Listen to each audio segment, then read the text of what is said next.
তাই শেষ পর্যন্ত দেখাটা কিন্তু জরুরি। তো চলুন। ভাইজান অনলাইনে প্রেম করে ফেসে গেছে, এখন মেয়েটি এসেছে তার কাছে বিয়ের দাবি নিয়ে। শুনুন তাদের কথা।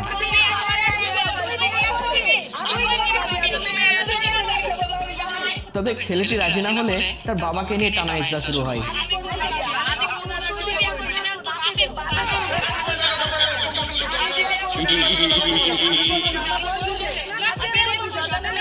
প্রেম করবে ছেলে আর বিয়ে করবে বাবা, এ কোন ধরনের বিচার ভাই?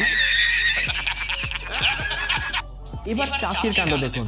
সে নতুন আইডি খুলে চাচাকে জীবন্ত লাশের মতো দাঁড় করিয়ে রেখে অনলাইনে ভিডিও বানাচ্ছে। তবে কেউ হাসবেন না কিন্তু।